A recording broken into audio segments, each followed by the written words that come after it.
My name is Ryan. My friend Kyle and I have taken our barroom conversations to the internet in the form of Michigan's most up-and-coming sports talk podcast. From baseball to Bigfoot, we cover it all. You're in for a treat because you have found the Turbo and 2K show.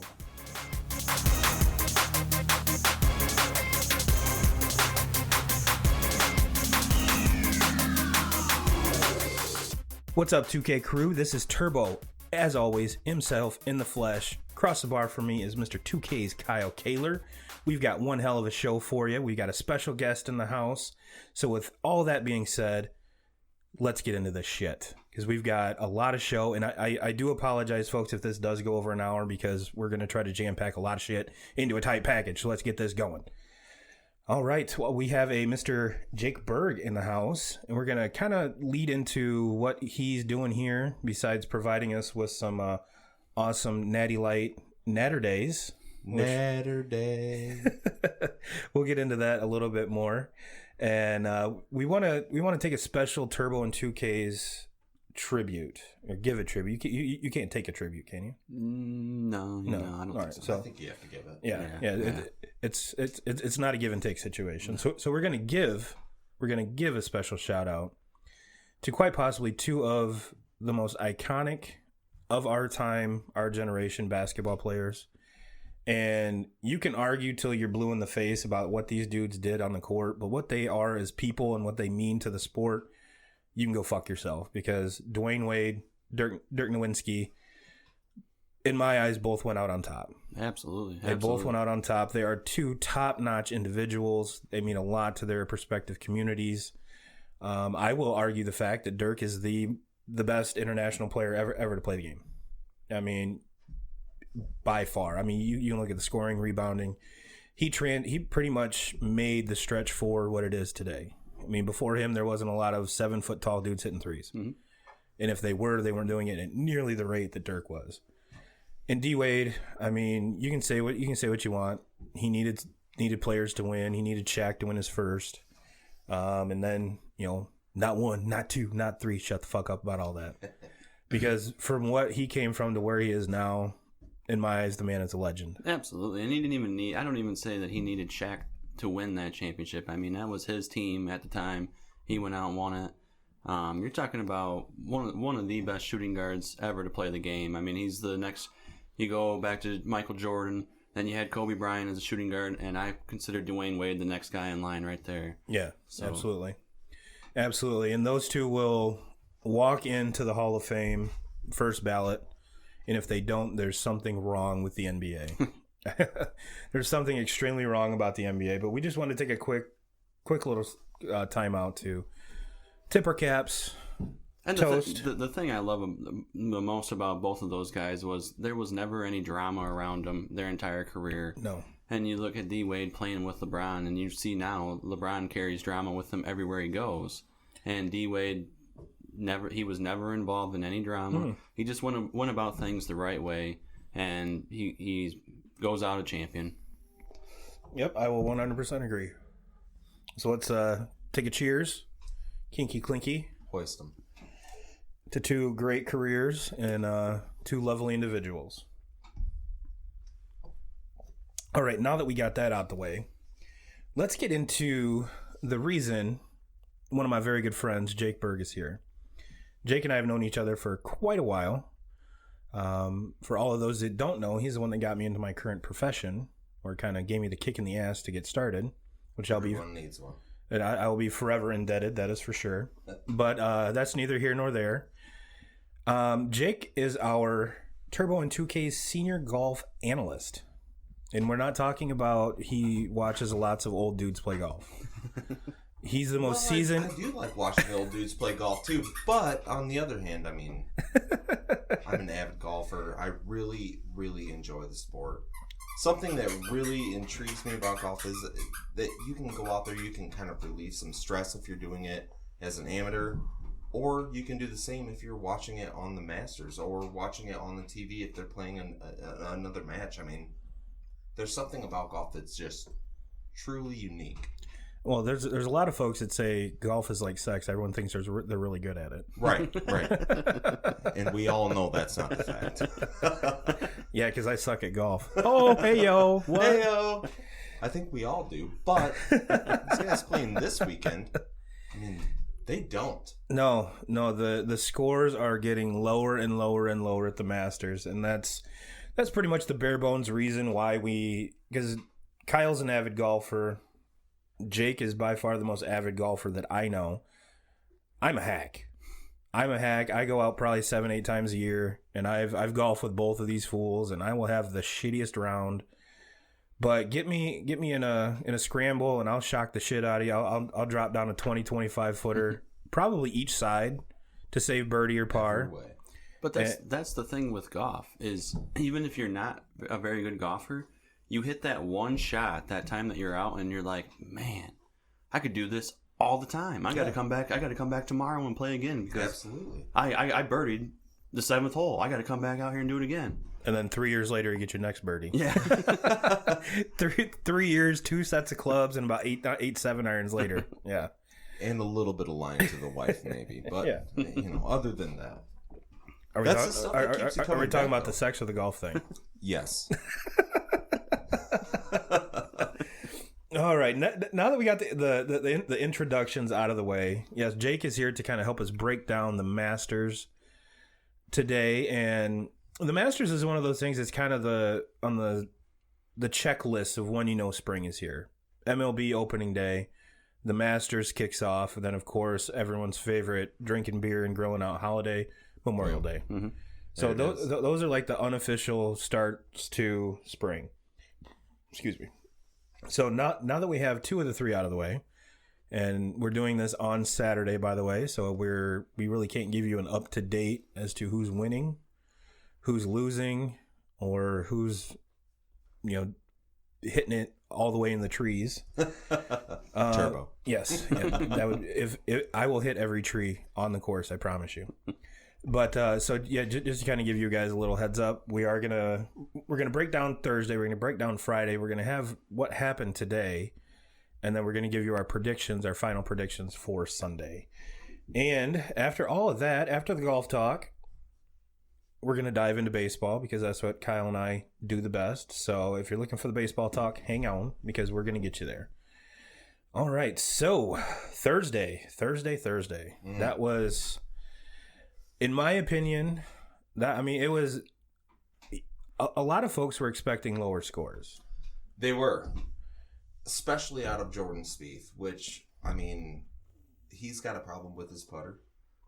There's a little issue there. And, in my opinion, if I could go on for hours and hours about this, maybe change his grip to go from possibly where he's at left-hand low to go to a more traditional grip. I think he's going to have a lot better distance control there.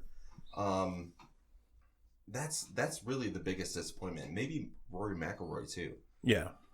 There was a lot of folks on the Rory bandwagon. Yeah, and I'll admit I was on that. I was hoping that Rory would complete his career Grand Slam, but I don't think he's going to be able to do it. He's still in the mix, but not quite there. It's just his short game's not working.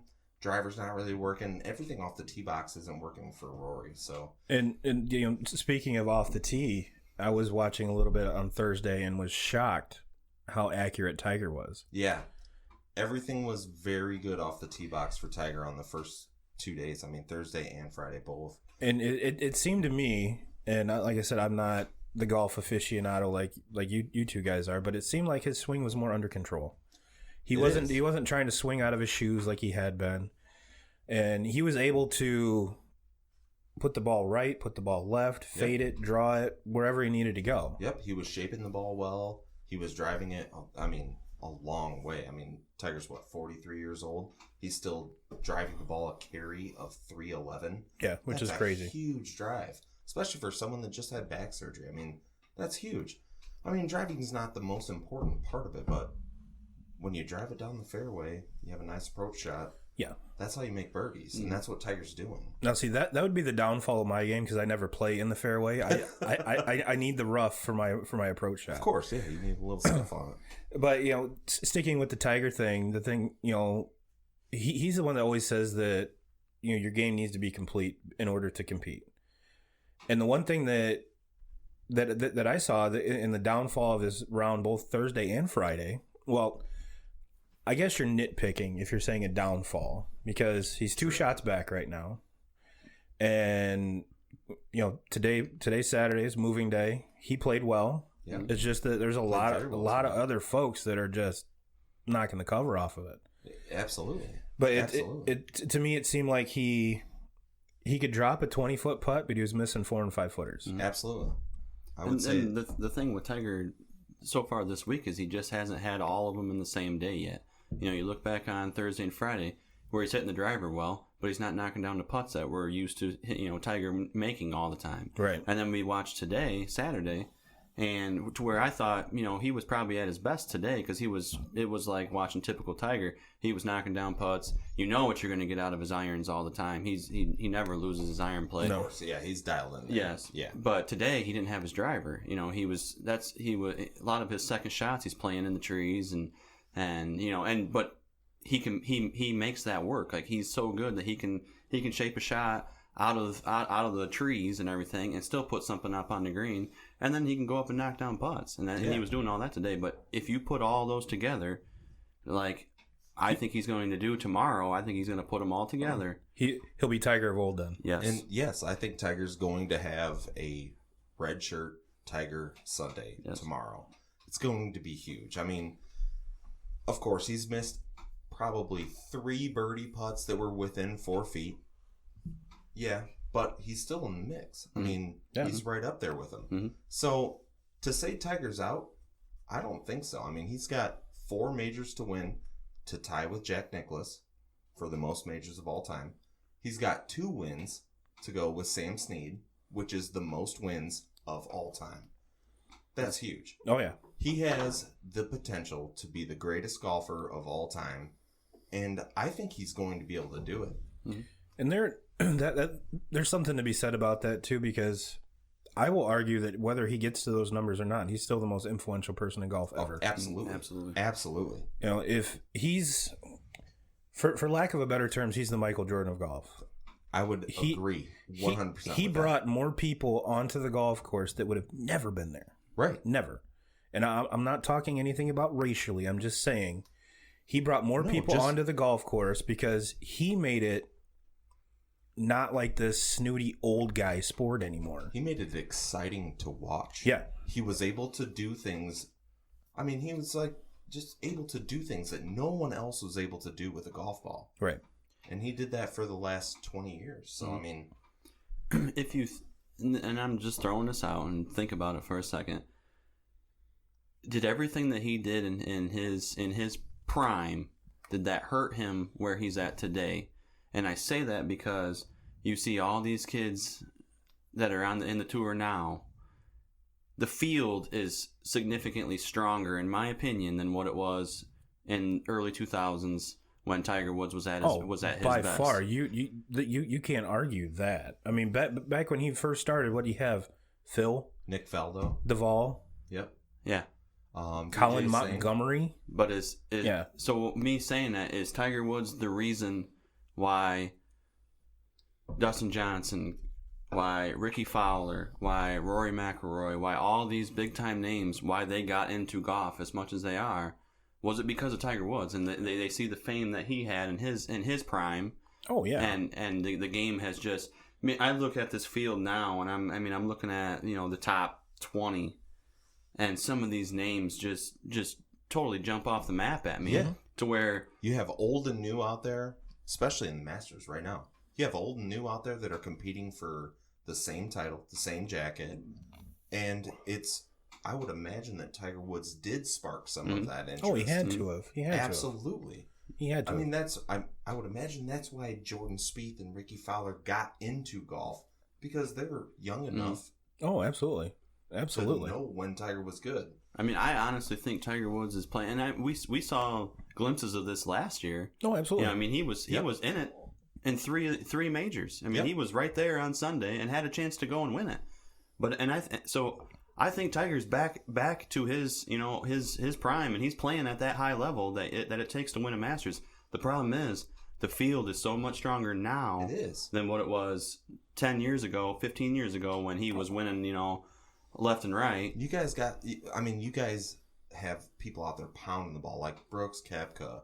You got Dustin Johnson. You've got, I mean, Ricky Fowler and Spieth are both there too, but those two guys that I just spoke about, they're pounding the ball down there. They're sticking them close. They're making putts. That's hard for Tiger to compete with because he really didn't have that. I mean, I would say Mickelson was probably his biggest rival in the early 2000s. And Mickelson is still in the mix also. Yes. He's still good. And if you guys remember, going back to probably the first, once Tiger burst on the scene, all of these courses that have been, your traditional, of course, the Masters is always at the same spot. Yep. They changed it a little bit, but it is. Well, remember when they quote unquote Tiger proofed everything? Hell, I remember his Xbox game where you could make your own course to Tiger proof shit. Yeah. I mean, so yeah, to answer your question, Kyle, there is no doubt in my mind that out of that top 20 that you just said, I would say without Tiger's influence, maybe 3. Yeah, they're there.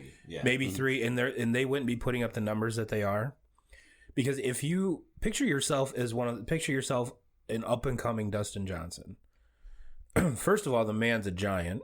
He's a giant. But second of all, the reason he's so strong is because of what Tiger put before him. Yeah. If you remember real skinny Tiger when he first came on scene, and then 5-6 years later, he's huge. Yeah. He was the one that developed and pushed himself to be as good as where he is. So he laid the groundwork for all of these up and coming players. So absolutely. I mean, like I said, to answer your question, there's not a doubt in my mind, because he's the one that made the playbook. He was the one that was using this success. So what's the greatest form of flattery? Just winning. Yeah. It's winning. Well, that and copying. Yeah. Copying, it worked for him. Shit. I mean, if you're the best in the world, why not copy him? Yeah. Absolutely, you should. Yeah, I mean, there's that, and that goes for any sport. I mean, you can even go back to Miguel Cabrera in baseball. Dude is probably, I'm not going to say probably, the best right-handed hitter of my generation. And if you're on the Tigers team, why would you not try to do everything that Miggy did? Why would you not? Granted, your skills might not match up with his, but his work regimen, what he does to prepare, is going to fill in some of those gaps where your natural ability is less than his. Yep. Right. And it's probably, I'm not going to say probably, it is. It has to be. It has to be. I know. Success follows success. I mean, that's how it absolutely. works. Yeah. I mean, I know. It did the same thing to me, and I mean, I'm not ever going to be close to being PGA good. I mean, I'm just going to be the Marcellus League. That's where I top out at. There was a little time that we golfed last year, and we were scrambling around. I asked Kyle, I'm like, well, you want me to go? He's like, yeah, I go last. I'm Mr. Clutch. So that goes a lot what he's saying. Absolutely. I mean, it works on all the Marcellus League guys. They all think I'm good. How do you spell clutch? With 2 Ks, motherfucker. 2 Ks. you say I'm this avid golfer, and I mean, it works around here. But if I get out of the town of Marcellus, I'm really not that good. I'm just average, Don't put yourself down that big. Yeah. No, and I mean the average golfer's a 114. Yeah. So. I'm above average. And that's what I'm saying. I mean, it's not hard to be above average golfer. I mean, average amateur golfer is a 114. So if you're out there is that 9 or 18? That's 18. Fuck. Definitely. All right, so I might be an average, a little less than an average golfer. Maybe for you, it's a 236. Well, I mean, are these folks drinking while they're doing it? Well, of course. How else do you golf? Okay, because I golf better when I drink. I mean, you got to loosen up a little bit. They call it swing lube for a reason. I'd like to see some of these guys on the tour, be able to pound some beers. Okay. Like John Daly. All right. That's where I was just getting at. Hold on, boys. If you guys don't follow Ricky Fowler on Snapchat, oh yeah, you need to, because those boys have a lot of fucking fun. They do. Yeah. They got a lot of money and they have a lot of fun. Something tells me that DJ can throw down some beers too. He's a giant. Of course he is. He was kicked out of PGA or suspended for cocaine. So I mean, boy knows how to party.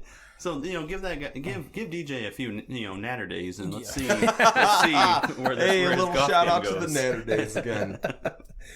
All right, so let's move from Thursday to Friday. Friday, I mean, everything was pretty much status quo. I mean, there was... We had some huge charges with Tiger. Yep. Rain delay, which didn't help anything, and then I don't know if you guys saw the security guard slip into Tiger. I did. I saw that this morning. Yes. So, I mean... You think that guy still has a job? I don't know. We were all wondering that, too. It's like, man, if you slip into Tiger Woods, like...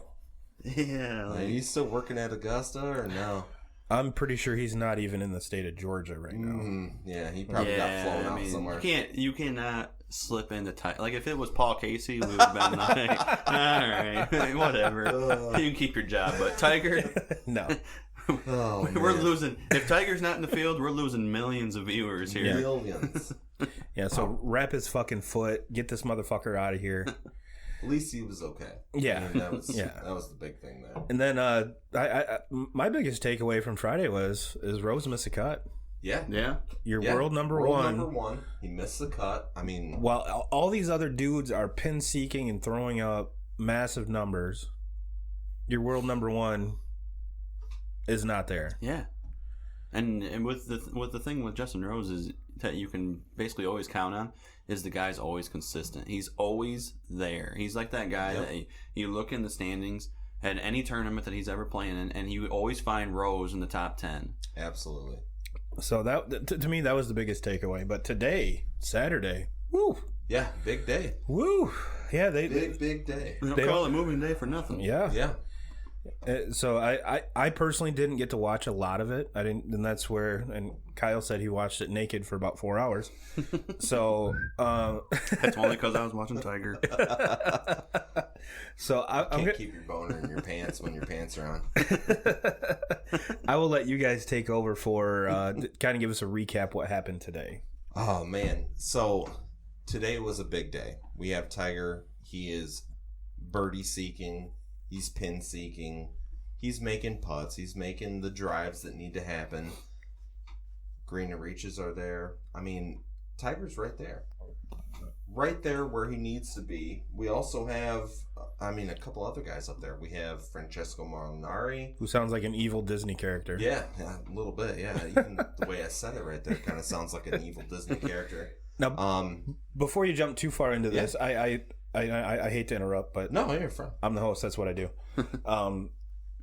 Correct me if I'm wrong, but after Friday, the leaderboard had more Masters wins in it. Like, was it like 11? Top?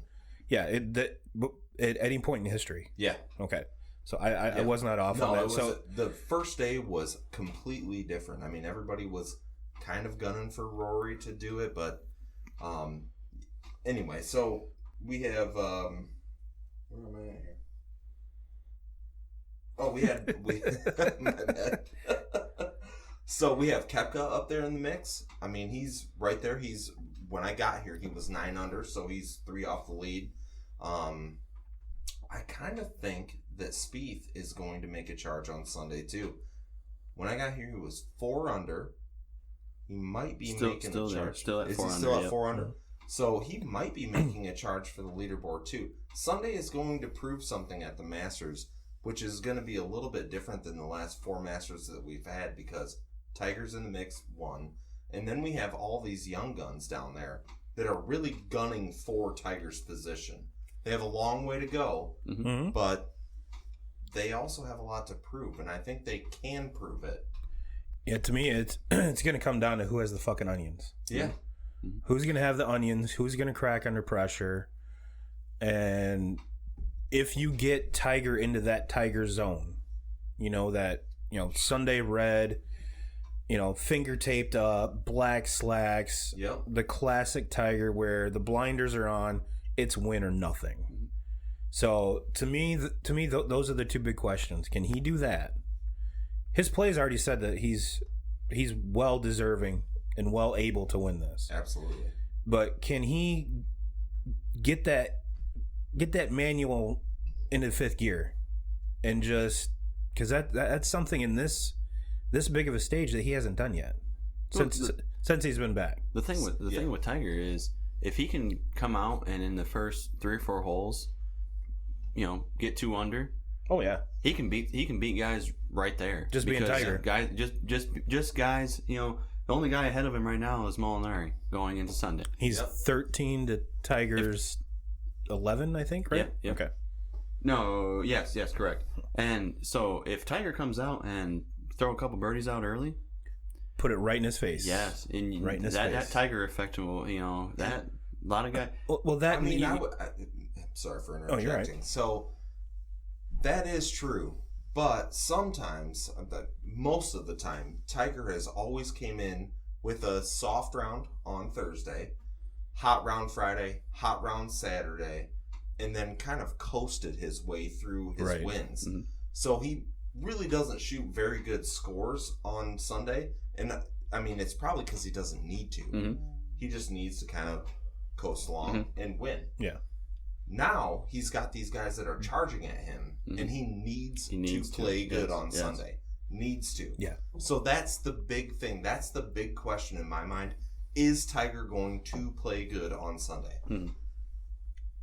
He can. Yeah. Is he going to? I think he is. Mm-hmm. And then, but you're exactly right, because I can remember, back when Tiger was in his prime and when he was winning all the time, he was rolling into Sunday with the lead. Yeah. 4 or 5 shots. With 4, 5, 8 shots, yes, 10 shots. He went into the I can't remember the last Masters he won, but he went into that with 12 shots on the lead. Mm-hmm. Mm-hmm. All you need to do is just play golf at that point. Yeah. Turbo could have been. Yeah. I don't know about that. But he. How many mulligans you giving me? 4 a hole. 4. Perfect. A hole, right? But no, Jake's exactly right. He had that.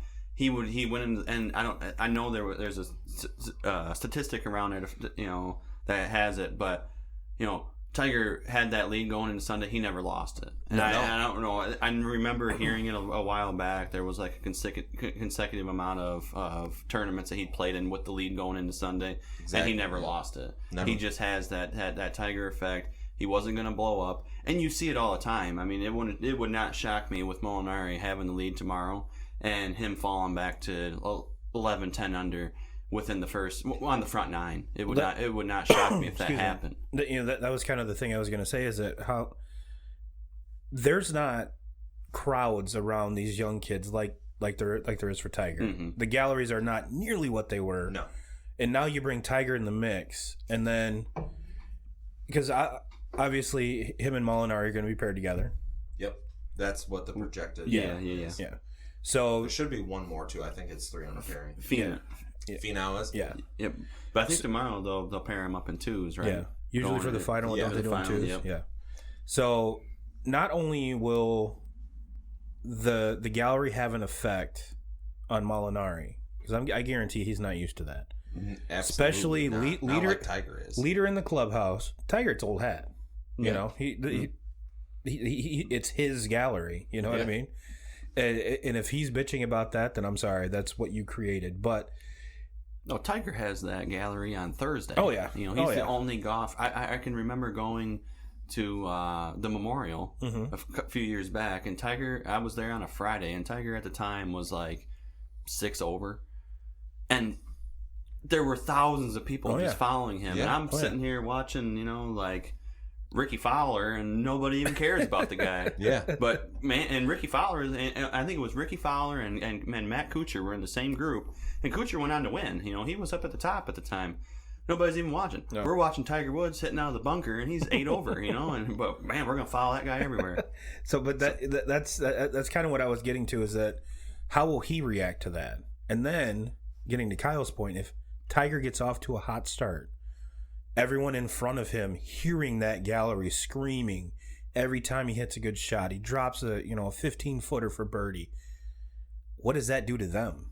Well, they asked John Rahm on the first day what it's like to be paired with Tiger Woods, and he said, man, you want to be paired with him, or you want to be 2 groups in front or 2 groups behind, because you're going to get the exodus of people as Tiger's leaving the hole, or you're going to get the entrance of people as he's coming to the hole. Mm-hmm. And that's so you're not hearing that constant reaction wherever you're at. That's a very good point. He's so used to playing with that gallery, and that's what makes him so intimidating to other golfers. You have all these people, you have all these eyes on you, and us as amateur golfers can say, We don't like it when we have, Hell no. I don't like when the next foursome and a scramble's coming up to watch me tee off. I'm like, my big thing is like if I was playing with that many people watching, I think I'd do better because I wouldn't have to worry about losing my ball. Right. Someone would always find it. Someone would always. I might hit someone two fairways over, but they're gonna find it.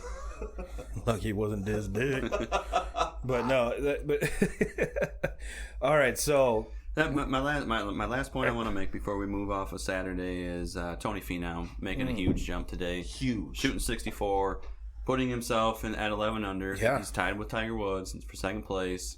He's put himself in the running. If he can go out there and win this thing, get his first major. Coming back from a dislocated ankle or wherever the hell it was in the par 3 last year. Last year, yeah. But the dude... But he also dislocated his ankle and shot a 68, I believe, after that.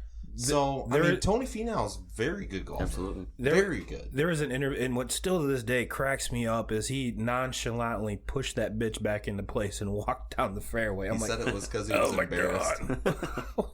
Yeah, half your ankle's hanging out, bro. Right. Tuck it in. Oh, I just made a hole-in-one, and I'm going to go out and celebrate. Oh, I broke my ankle. And he was saying that he's still... That's still not 100% healed. No, absolutely. I did watch that interview. So, yeah, best of luck to everybody. We kind of wrapped our next two topics up in that, so that was great. But I'm going to pose to, you know what, Mr. Senior Golf Analyst? We're going to let the amateurs take a hack at this. Okay. Mr. 2Ks, who are you taking to win it all tomorrow?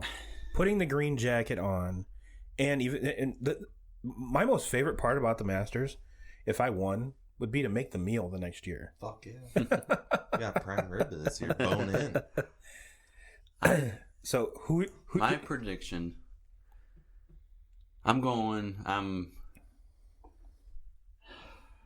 this is tough. It is tough, yeah. It's tough. There's a lot of big names, and this is what Let's is do going to... top three. Let's do top three. Okay. Was that fine? Yes, and... I'm giving one. I'm going with Tiger. I think Tiger Woods is finally gonna come back. He's finally gonna get that major. He's gonna piss on all the doubters. I hope so. All the people that doubted him for years now. Tiger Woods is finally gonna get that major, and it's gonna. In my opinion, I think it's the biggest major. I honestly do. I think it's the biggest major, and I think he's gonna come back and win it. I think it's gonna be Brooks Koepka right behind him, and I think Dustin Johnson's going to make a little bit of a jump tomorrow, and I think Dustin Johnson's going to post a score that's going to be, that where Tiger and Brooks are going to have to compete down the stretch, and have to earn it, because I think Dustin Johnson's going to post a score up there, and Tiger and Koepka are going to have to earn it. So those are my top three. All right. Well, I'm going to do one, because when I was putting together, when we were kind of in our pre-show analysis, let's make it sound fancy. I was talking to Jake, and I sent him over the agenda, and we were kind of shooting the shit, and he goes, "Well, who do you got?" This is even before any what was it? This is even before Thursday. Yeah. Oh yeah. I said, I'm sticking with my guns, and I'm going to agree with Kyle that I'm taking DJ. Yeah. Yep. All right. Yeah. I think it's not a bad choice. No, absolutely not. Honestly, right now, I have a feeling you could take the top 15, put their names in a hat, and draw one out, and go make a bet in Vegas, and you'd have some pretty good odds. Yeah. Would it be the one you want? Maybe not, but I'm just saying that there's so many good golfers that are within reach, like reasonable reach, that I think it could be kind of a crapshoot. Don't get me wrong, my heart's with Tiger. I want to see him to win. I've always been a big Tiger fan. But with DJ still in the mix, I've got to stick with my guns. I've got to. Yeah. Otherwise, I'm going to be a little bitch. And now, Mr. Senior Golf Analyst, who did you tell me was going to win? So, I've got a top three prediction for the Masters. My top three is Tiger Woods. I think he's got the finesse. I think he's got the stamina. And I think he's going to be able to pull off another major win this weekend. That's my number one. Number two is going to be Mr. Tony Finau. He's been playing some phenomenal golf.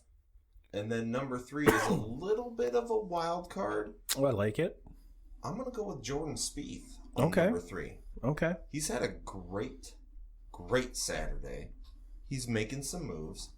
I think he doesn't have what it takes to get there again. I mean, he was going for back-to-backs in 2016, but I don't think Jordan's got what it takes to do it this year. But I think his putting woes are close to over. Hopefully. And let's be honest. If you don't win this tournament, this is kind of like the first big one of the year. Yeah. Just don't shit the bed. Don't shit the bed. And now make the cut. Now my question was, and I think you just kind of bypassed it, so I'm going to ask it again. All right. In our pre-show analysis, I asked you who was going to win. Tiger Woods. No, the first one when we were chatting on Messenger. Oh man. Before Thursday, I thought it was going to be Rory. I got off the train, though. Yeah, all right. I got off the train. I mean, I really wanted Rory to complete his career Grand Slam. Really wanted that to happen, but I don't think it's going to happen. No. So, with that being said, and kind of we kind of tickled on this being the first one, who's going to win the... my question to you, we've got senior golf analyst, junior golf analyst, Mr. 2K's Mr. Junior Golf Analyst. Who is going to win the most majors this year? And the rule is that you cannot pick, oh, well, I think there's going to be, one dude wins one. This is saying someone's going to win multiples. Yep. Who you got? I've got Brooks Koepka. I think he's going to be able to do it this year. That's a good one. I'm going to go with somebody different. Because I don't want to pick the same, even though I probably agree with you on that. But I think I'm gonna go bold here. I'm gonna say Tiger wins tomorrow, and I'm gonna say Tiger wins the British Open this year. I like it. No, dude, that's his spot. This is completely. We didn't prep for this. Where's the British Open at? Anybody know? Britain. Okay. My choice is going to be. I'm going to go rogue and just go Ricky Fowler. Yeah? I'm going to go rogue. Oh, man, I would love to see that. I want to go... He hasn't won a major yet. No, so I know. That would be a very I good think thing once for he gets him. his first one, it's just going to be... He's going to rattle off 2 or 3 in a row. And in all honesty, he's my favorite golfer. Me too. I root for that guy. And I mean, I shouldn't say I root for him more than I root for Tiger. I root for Tiger the most because I think that's the best thing for golf, is for Tiger to be relevant and Tiger to be winning. But... just personally, my favorite golfer, Ricky Fowler. I want that guy to win his first major, and if he won 2 in the same year, that would be awesome. All right, so I think that about wraps our golf coverage up, and I have to say I've never seen 2Ks more excited in my life. Well, I have one more question. I love golf. I love it. Me too. But my last question is, what's going to be the winning score? What's it going to take to win? Is it going to be 16 under? You think so? Yep. I don't know. That's your prediction? 16? I'm going to say 14 under wins it. And really? The leader right now is 13. I'm saying if it rains tonight, which it will, you might see 17, 18. There's a good chance of it. But I'm just throwing it out there. This is complete. I'm pulling out of my ass, but I think 16. 3 more. The only reason I'm going low is because Tiger is up there, and I just think there's going to be that Tiger effect, and guys are going to try to play it safe. And I honestly think, when I went with my top 3, and I had Dustin Johnson up there, and I think Dustin Johnson's going to throw a score out there. He's 8 under right now, and I think he's going to throw a score out there where people where these guys have to make, they have to put together a round to beat it. Well, shit, I think, and Johnson's going to be probably 3 or 4 groups ahead of the leader. Judging by that, DJ's got to shoot an 8 under for my predictions to come true. Tony 16 Finau under. shot 8 under. Yeah. Well, I think DJ is gonna post a 13 under, and then Tiger is gonna have to go from 11 under to 14 and to end up winning it. I think the winning score is going to be right around 20 under. That's bold prediction, but I think we're especially like you're saying. I think we're going to have a fantastic Sunday, especially if the course softens up and they get the rain tonight. Even more soft than what it is. Yeah. So yeah, I'm saying that the score is going to even go lower than what it is, just because these guys are so fucking locked in. And they're so locked in. I mean, they're good too. Yeah, they're going to switch around the pins. They're going to change the greens a little bit. But...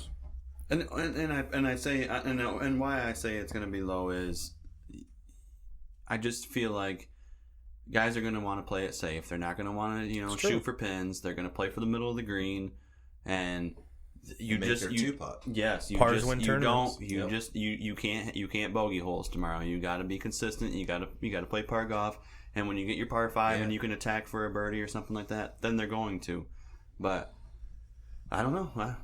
We different opinions around here, and I like it. I like it a lot. Yeah, I mean, I think we can all agree it's going to be a hell of a Sunday. Oh, yeah. It's going to be Tiger's right there. He's got a chance to win it. There's going to be a lot of people watching. It's going to be a hell of a Sunday. Yeah, absolutely. This Sunday is going to have a red shirt draped over it for sure. All right. 100% agree, guys. 100% agree. And I'm stoked. Like I said, this is the first one of the year. It's always the beginning of spring. And to me, that means, bonfires and barbecues. And Natter days. That's right. We're just plugging that Natter Day. Speaking of plugs, Mr. Bergh, you have a clothing line that is getting ready to be dropped on the world. Indeed. So can you give our listeners just a little taste of kind of what kind of products you offer, what do you have going on in the works? Sure. Stuff like that. Sure, absolutely. So, I mean, basically what we're working with, obviously we're based out of Michigan, so it's going to be a Midwest-based company called OPE. I'm sure everyone said it or heard it.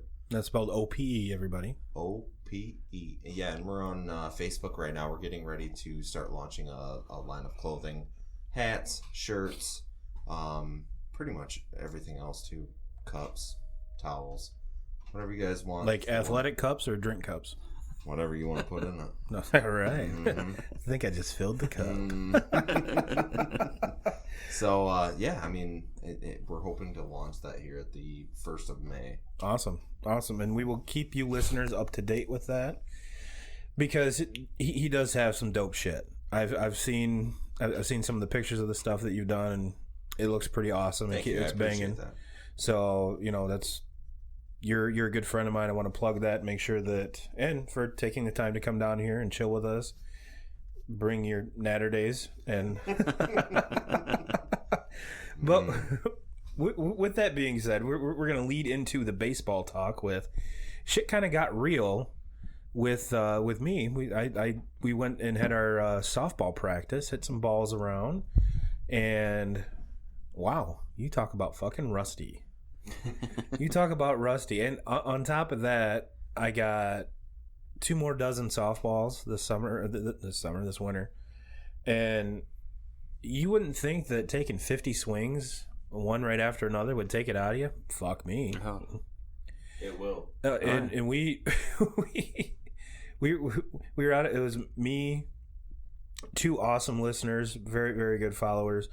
Kyler Thornburg, his dad Rich. We were out. We played a softball team in Kalamazoo, and we were. I go first, and I'm fucking beat.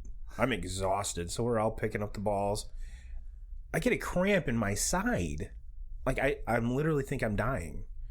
And they're like, "Hey man, you want to pitch?" I'm like, no, not really, no. Like, are you sure? I'm like, well, first of all, I'm out of breath. Second of all, I can't lean down anymore because on my right side, because this muscle's not happy. So at least it got me out of pitching, because I'm horrible at it. But so that's, we promise softball updates. We'll always make fun of me about that, which I'm completely fine with. But that's going to lead us into another guy that kind of shit the bed. I touched on it last week. I said that he had at the time. Yeah, you can't take away from the numbers. They were great, but he did it again. And I get it. They're big league ball teams, but I don't know. Can we really consider the Miami Marlins a big league ball team anymore? No. And thank you, Derek Jeter. And then Washington Nationals. I mean, they're decent. I still think they're going to be 4th in their division. They're not great. Now Tuesday night, Twins, different story. Twins have a pretty good offense. Twins are legit. And when the end of the season rolls around, yes, we're going to be talking about Jacob deGrom as being absolutely in contention for theCy Young. Yeah. That's just the type Back of to pitcher that back, he is. yeah. We know how good he is. But the Twins are a different lineup, and they exploited him a little bit. He got hit with Turbo and 2K's curse. Anytime we pump something up, they shit the bed. Mm-hmm. Every time we pump the team up during NCAA basketball, like, oh, this team's on its way, they're on a roll. Next thing you know, they lose 3 straight. Well, that's why I'm so excited about it, though, is because this is the first time in Turbo and 2K's history that I have ever predicted anything to be right. And for those of you that don't know, he during the Twins game, he and this is after we pretty much fanboyed him for a while. He went 4 innings, 6 earned runs, 3 Ks, and 3 home runs. So that was a streak of 26 or 27 straight starts of not allowing more than 2 runs. Mm-hmm. So which is incredible. That's the bad part is he had less than a 500 record during that streak. Mm-hmm. He had no fucking offense. Mm-hmm. Yep. So now it's time. Not quite time yet.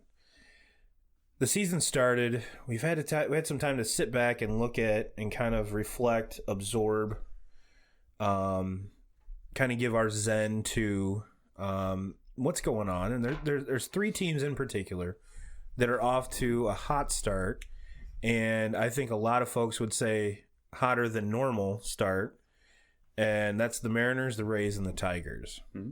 And I'm asking you, in all of your knowledge, Mr. 2Ks. No, I got a lot of it. Are you buying into any of them? Any one of the 3? Are any of the 3 for real? Or do you think they're going to be relevant in August? What are your thoughts? Seattle, I'm buying into a little bit. They have some young pitching that's coming up now that's proven themselves that they're pretty good. They have a lot of pop in that lineup. Adding Encarnacion in the offseason, you know what you're going to get out of him. High home run numbers. And who would have thought we'd be having this conversation after trading away arguably their best starter, mm-hmm. their closer, and one of the best second basemen in the league? Mm-hmm. Yeah. Granted, Cano hasn't had Cano-like numbers in Seattle, but it's a way different ballpark. Yeah, way different ballpark. And I mean, going on Cano, if you asked me the question about Cano 5 or 6 years ago, he was a bona fide all-star then. I mean, he was a stud.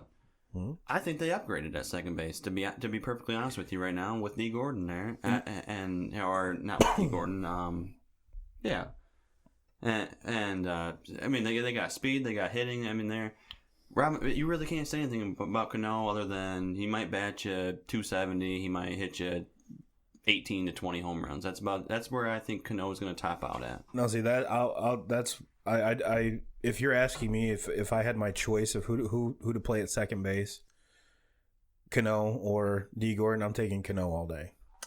Yeah, I agree. I mean, I'm going back to 5 years ago. I would agree with you. Now, I think Cano is. I'd still take him today. I think Cano's he's the sexy guy out there. Everything he does is smooth. Yes, he's going to hit you home runs. He's happy. And you don't see very many second basemen that can put up the power numbers that Cano does. Right. But D. Gordon's going to bat. I think he's going to bat close to 300. I think he's going to steal 35, 40 bases. The stolen bags is the one thing that, I mean, you can't argue that fact. He's going to score more runs. And I don't know. Runs are what win these games. That's true. Days. That's true. And and Seattle's set up with guys behind him with Jay Bruce to the start that he's off to right now. If that holds up, is Seager still on that team? Yes, he's hurt right now. Okay, he's on the IL now. It's injured. It's not the DL anymore. No DL. IL. But and then Mitch Haniger. I mean, guy's good. Hmm? He doesn't get very much credit, because he plays out in Seattle and you don't hear about him very often. But the guy's good, and so I think they're for real. And then you talk about young Domingo Santana, and I don't think we've even really. I think he's starting to kind of touch the surface of what he's going to be in his career. But he's one of them up and coming players. It's pretty exciting to watch. Now the the one team I think, and I'm not trying to speak for both of us, but I think the one team out of that three we both kind of like, is the Rays. Yes. That division is way too deep. I mean, to me, that's the big boys in the AL live there. Yes. And that's the problem for the Rays is that Joe Madden's not there. Yes. I was going to say their first problem is they don't have Joe Madden anymore. The second problem is they got to go through Boston and New York every single year. And I know they're off to a hot start. And Blake Snell can't pitch every game. Yes, and I touched on that last week. I mean, when you were reading that prediction off, I was like, "What? Snell going to pitch every third day or what?" But yes, I think the Rays are pretty good. I think if the Rays were in the AL Central, they'd win it hands down. They'd probably win it hands down. Hands down. Unfortunately, they're in probably, with the exception of the NL Central. I think they're in the toughest, in maybe the toughest or maybe the second toughest division in baseball, and having to go through Boston and New York, that's kind of leading me into why I'm and this is not a homer pick. I think the Tigers are for real. I really do. The only thing that scares me about the Tigers is, and this is kudos to you for picking up Green as your closer in your fantasy baseball league. I mean, he set the record for the most saves in the first 12 games or something. Was it 8? Yeah.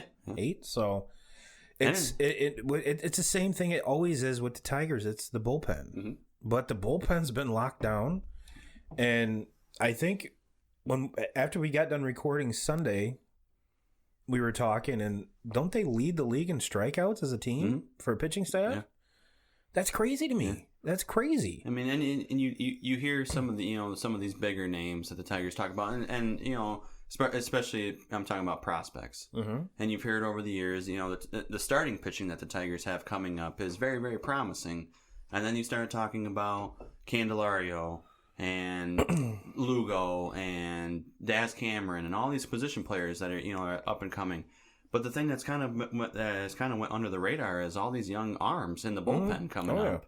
And the bullpen kind of always gets taken for granted, but in all reality, it's just because they don't have the high profile closer. Your job is to come out and pitch one inning. So in all reality, the bullpen kind of always goes under the radar.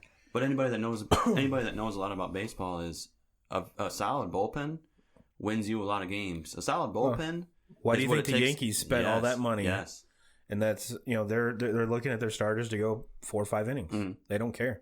And the only reason why I don't, and everybody knows I'm an avid Tiger. I'm a Tiger lover. I love them, but I don't. I think they're off to a pretty good start. Mm-hmm. I'm not saying they're off to a great start, but they're off to a solid start.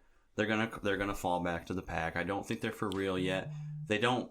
But that's gonna be my next argument. Is the pack is not that great. Well, and then that's the only thing they have going for them is they're probably in the worst division in baseball. And that was kind of one of my reasoning is I'm taking the Tigers to be for real because of the division and because of the coach.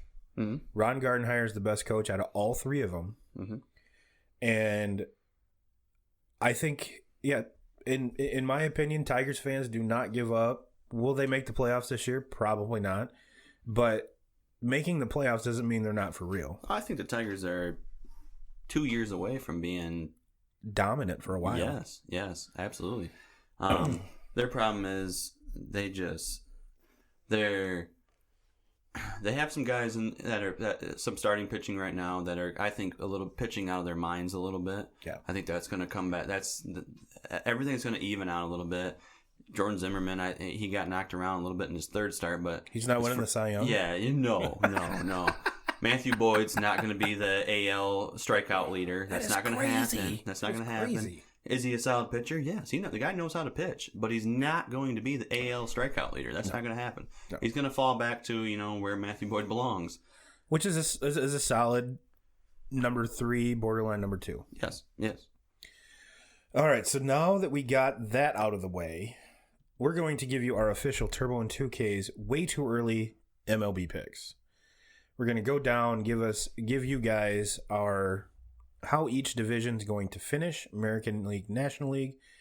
And then we're going to give our wild card predictions as well as World Series prediction and NL and AL MVP. I'm not fucking around with the Rookie of the Year because I really don't think we possibly couldn't even see the Rookie of the Year yet. So pump the brakes on all that. So without further ado, Mr. 2Ks, give me your American League West. American League West, I know I talked about Seattle big time and how high I was on with them, but they have Houston in their division, and I think Houston's going to eventually take over that pitching division. staff is yes, wow. Yeah. And that's why, and pitching staff is phenomenal, but they also have one hell of a lineup. Yes. To back that up. So I have Houston in first in the AL West, Seattle second, Mike Trout and my Angels third, Oakland 4, Texas 5. We're a little bit skewed. We differ a little bit. I'm taking Houston obviously in that division, but I've got the A's second. I really like what they're doing. I got the Mariners third, Angels fourth, Rangers fifth. So let's move to the AL Central. I have Cleveland at the top of that. Cleveland starting pitching is just, when you got Kluber, he's going to compete for the Cy Young. Trevor Bauer is going to compete for the Cy Young, unless he cuts his hand on a drone. and after that, they get shit. I know Clevenger's just went on the IL, so that's going to hurt them for a little bit right now. But they also have Carrasco. They got starting pitching. Okay, yes. And so I think I have Cleveland on top. I have Minnesota in second. Minnesota's lineup, batting lineup is just scary good. They have a lot of power in that lineup. I have Detroit 3. I have Chicago 4. Kansas City 5. And yes, Christian, you're welcome. I didn't pick the White Sox to finish last in that division either. I honestly flipped a coin for those two. They both suck, so they might be. Kansas City might be the first pick of the draft. Chicago might be the second. I don't know. Well, no, you still have the Marlins. Thank you, Derek. Oh, yeah, that's right. Mine. This is going to be the Turbo and 2K. Well, the Turbo prediction of the baseball season. This is going to be my most turbulent division right now. I've got the Twins winning it. I have the Tigers in second. And the reason those two teams are there is I think the Indians are going to be in third because they're going to start unloading talent like Kluber, possibly Lindor. There's some unrest in Cleveland, and so I'm not with that. If any of these trade rumors had never started, they would be at the top. As much as I love Tito Francona, I can't in good faith trust that they're going to do that, and these are lock solid picks, so I got to pick with my brain, not my heart. So Indians, then the White Sox, then the Royals. So mark it today that the Indians are going to be having a fire sale. That is Turbo's prediction. So getting to the possibly the bare knuckles down to the bone American League East. I think this is we're talking about the best division in baseball. This is AL, NL. I think this is the legitimately, best in my opinion, if they didn't have to play each other as much, you could have the division winner and the two wild cards from that division. Yes, I agree. I have, and they haven't got up to the start that they wanted to this year. Now, granted, they played a lot of games on the road before they got their home opener. I think Boston's going to figure it out. They're the reigning World Series champions. Boston's is gonna win that division. I have the Yankees right there. I think it's going to be a fight to the end. I think the Yankees are going to be right there. Maybe only a game or two that's going to separate those two. I think Severino coming back, getting healthy is going to be huge for the Yankees. Obviously, Stanton's been down too. That's going to be huge. CC came back today. Yes. Tampa's off to the hot start. I'm sorry, Tampa Bay fans. I think they're going to fall back. They're going to be third in that. Toronto's got a lot of young up and comers that are pretty exciting to watch. Yeah. And then I have Baltimore 5. Chris Davis, I don't think has a hit yet. Oh no, he did. Oh, did he get his hit? He did. Hold on. And the reason I'm bringing this up is because, again, Mr. Kyler Thornburg had to shit on my day with it. And then right after that, I got an ESPN alert that says, that's how you bust a slump. Chris Davis ends his MLB record 0 for 54 streak with a 3-hit, 4 RBI game and Orioles win versus the Red Sox. Well, So Rick Porcello was the guy he got his record-breaking or record-stopping, I guess, hit off of. So yes, that was the clincher. That's what got him off the schneid, which, you know what, I'm not even mad about. He's a professional hitter. I felt bad. I felt bad too. It is the worst contract in baseball. I think it's safe to say that. Yeah, because he's still got 3 or 4 more years left. But so to get back to the predictions, I'm going to go from worst to first on this one. Because I'm doing this because all of our listeners know I'm a huge Red Sox fan. So I'm picking Crush Davis's Orioles to finish last. And to kind of give you a funny little story, Mr. Jacob Bergh, because you're not an avid baseball fan, there are actually 2 Chris Davises. There's a Chris Davis that plays for the Orioles, who's their first baseman. And there's a Chris Davis, spelled KHRIS, who's an outfielder for the A's. I'll be damned. And they were playing the A's were playing the Orioles the other day, and amongst Chris with a C's hitting struggles, going 0 for 54. This was probably like 49, like 47, 48, 49 in there. He's having, I mean, if you're talking about a struggle bus, this motherfucker has a fleet of them. And he goes 0-4 with, I think, 3 Ks. The Chris Davis on the other side hits 2 home runs for the second game in a row. Now, Chris with a C is getting paid a whole lot more than Chris with a K. So yeah, so that's kind of one of the more ironic things that I did want to bring up. But I've got the Orioles finishing last, the Blue Jays, the Rays, the Yankees, and the Red Sox. And so yeah, our AL East is exactly the same. I thought long and hard about this. I switched Yankees and Red Sox about 8 times before I actually finalized it. And the Red Sox are putting up runs, just they can't get anybody out. Mm-hmm. And it's not their defense, it's their pitching. And they're starting to string things together. The thing with them is that they're healthy. The Yankees are not. And that's why I gave the Red Sox the nod over the Yankees. Pretty sure the Yankees, you could start a whole other team with their IL list. Mm-hmm. And they were saying that Severino might be 6 weeks before he even touches a baseball. Mm-hmm. So now we've picked our American League winners. And now, Kyle, who do you have as your number 1 and number 2 wild cards? Number 1 wild card, I have Yankees. I like you said, kind of with the Yankees and Boston, I went back and forth with. I don't know. Like we said, I think that's the toughest division in baseball. Like I said, it could be Red Sox, Yankees, Rays. Who's going to win it? And the other 2 might be. I doubt it.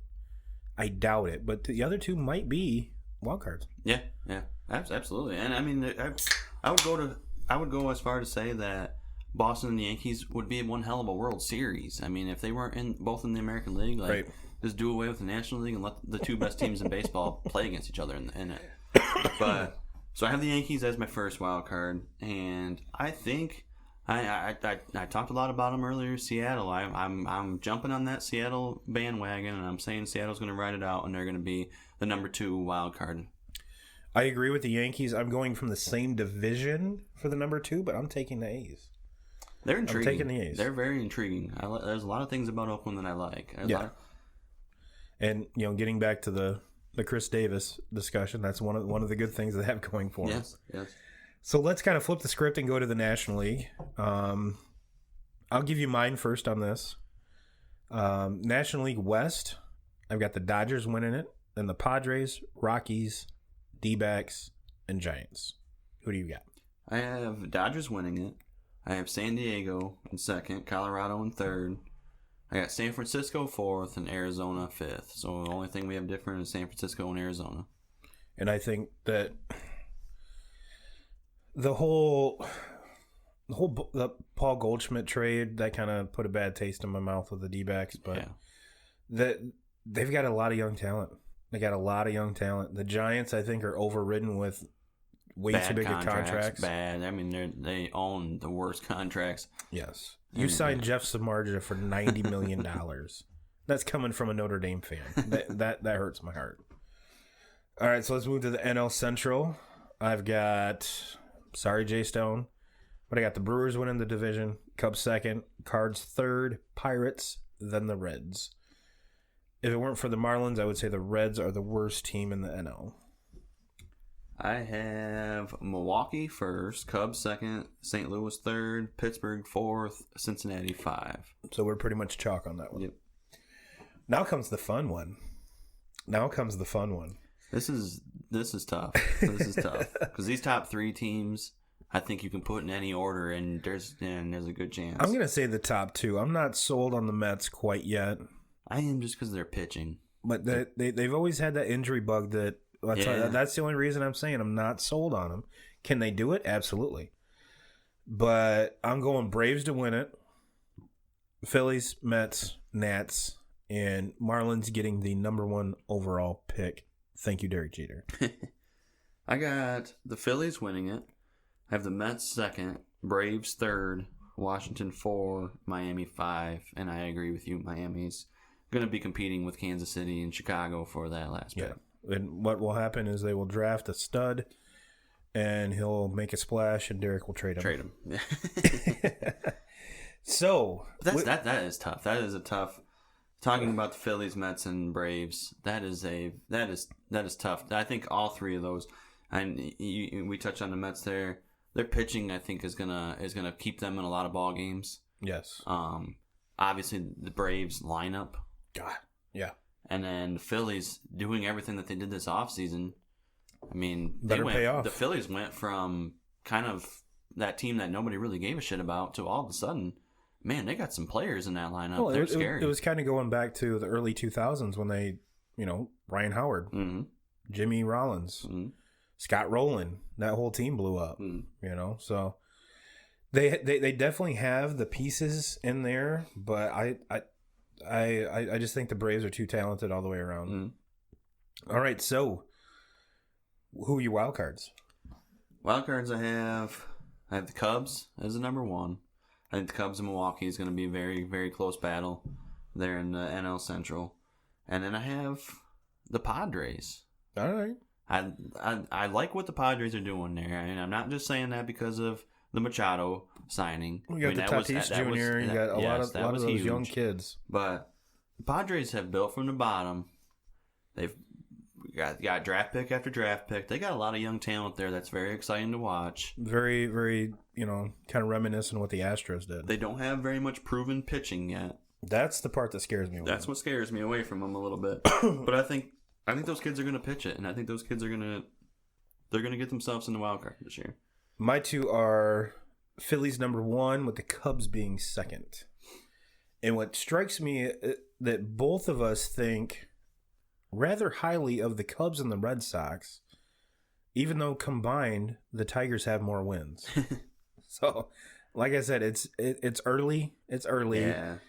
Talent's going to prevail. It's just Joe Madden for one.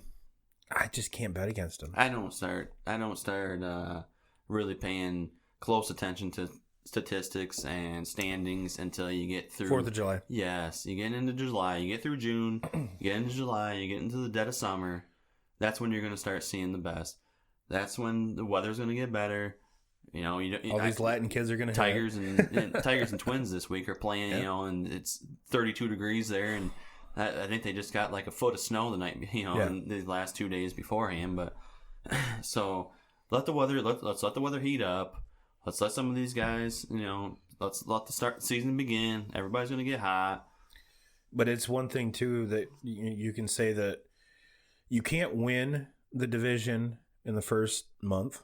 You can sure as hell lose it. Yes, you can. You can dig yourself way too far of a hole. Mm-hmm. So that's, like I said, all of our listeners know I'm a huge Red Sox fan, and I was like, I struggled with it, and it hurt me a lot to be like, the Yankees are better right now, but the Yankees aren't much better than the Red Sox right now. And the thing with Boston that I question is like, you guys won the World Series last year. How the hell are you playing this many away games before you have your home opener? Like, well, first of all, where's the pitching? Well, yeah, that's and there's too many proven guys in that staff that eventually they're gonna pan out. They're gonna do what they do. I've gotten so many people, messaging me, texting me, "Oh, Alex Cora's overhyped, man. He would this and that." Calm the fuck down. Calm down. Alex Cora already won you a fucking World Series, so he's obviously not overhyped. I don't give a fuck if we don't win for the next 3 or 4 years. We got one World Series right there. All right, hold on. No, that's a Tiger fan talking, not me. I want to win every year. All right, so speaking of World Series, we gave you our picks, gave you the wild cards. We pretty much, we're not going to go as in depth to set up the fucking division like the brackets, but who's your World Series picks? I know it's way too early, but you're getting in. We normally don't talk about forecasting and shit like this, but with stuff like this that we're into, it's kind of fun to do it and then kind of look back on it and be like, whoa, shit. Either I was extremely right and brilliant, or why the fuck did I do that? Yeah, I have kind of that big time matchup that everybody would just love to see. When you're thinking of big time powerhouse teams in the NL, the Dodgers have got to be one of them. So I have the Dodgers there. And then when you think of big time powerhouses in the AL, your obvious pick are the Yankees. Not the obvious, but yeah. So I have the Dodgers and the Yankees, and I have the Dodgers. I have the Dodgers taking the Yankees down in 6. Dodgers in 6. You heard it. You heard it. I've got 2 completely different teams. I've got the Stros and the Braves. Stros winning in 7. I think that Braves team, there's too much talent. And, we can get into all these contracts, which I think the Braves fucking stole. Mm-hmm. 7 years for like $35 million. Okay, cool. Right. But no, they were a year too early last year. Mm-hmm. That experience is going to put them where they need to be to make that run this year, but they're not going to beat the Stros. Mm-hmm. Astros pitching is too good. Which is leading me into my AL MVP, because I'm going back to Altuve. Who you got? AL MVP? I got Mike Trout. Who's better? Yeah, I mean it's hard to pick against that, and I might be one that's falling into. I'm getting over comfortable with how good he is, and how great he is, and what he does day in and day out, year in and year out. But Altuve's putting together a hell of a start, which I think Trout homered 5 straight games. Yeah, and so, the thing that's going to hurt Trout is I just don't think his team's going to be relevant come down the stretch of the season. Brad Osmus is his coach. Yeah, you're absolutely right. and I think that's the only thing that could hurt him. But I think year in, year out, the one thing you can count on Mike Trout, he's going to put the numbers. He's going to put up the numbers. Hit you 325, 25, or probably 30 home runs, 100 RBIs. Yep. Just mark it down. Yep. The NL, I'm riding that train that I kind of started last week, man. Cody Bellinger. Mm-hmm. Cody the games that I have watched, I do not see anyone that's seeing the ball better than this kid right now. Mm-hmm. He is all fields, power to all fields. Dude's batting like 411 still. Yeah. I'm riding that Cody Bellinger train. It's hard to argue that. I tuned into the Dodgers game there, and I had to go on ESPN, and I was like, Turbo's saying that Bellinger's swinging the stick. I gotta see. What's the guy do? He goes out and goes 4 for 5, hits a bomb. I'm like, a fucking no doubter bomb. I think Bellinger's seeing it all right. Yeah. But no, I went a little bit different with my NL MVP. I went with I obviously chose Mike Trout. So I went with the guys that fucking got paid this offseason. I like it. And I picked Bryce Harper. I like it. From the Phillies to win the National League MVP. I like it. I like it. I like it I don't a lot. know. Something about you go out, you get fucking paid, and now, watching Bryce Harper this year, it's been a breath of fresh air. The guy is just having fun. No, he has a different handshake for every teammate. Yes. I love it. And he is the guy in Philly. No one's fighting him in the dugout like Papelbon. You look around. I've seen a couple Phillies games on because obviously Harper plays there, so now they're always on ESPN. But I watch a few games, and that crowd is just full of number 3 jerseys. Oh yeah. And he is the dude in Philly, and I think he's one of those guys that just feeds off of that. Oh, when you put thousands of people up there and they're all rocking Harper jerseys and loving everything he does, he's gonna feed off that. I honestly think, and the one thing about Harper that's kind of been the knock on him, you're gonna get the power numbers, but over the years he's batted 265, 270. Yep. The 1 year he was the MVP, I think he hit 310. Yes. 315, somewhere in there. My bold prediction this year is Bryce Harper bats over 315. Woo! You heard it here first, folks. He also hits over 40 home runs. But he better. In that stadium. Yes. In that stadium, he better. He hits over 40 home runs, and he drives in over 120 runs. I like it. That's what I'm saying.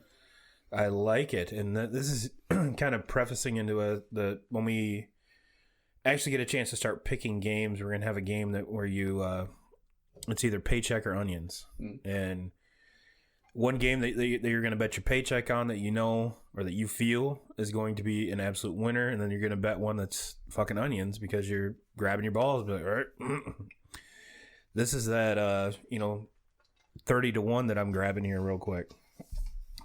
So we are running kind of long. I did have a little segment that we'll have to save for next week. So I did not get any emails or anything about the like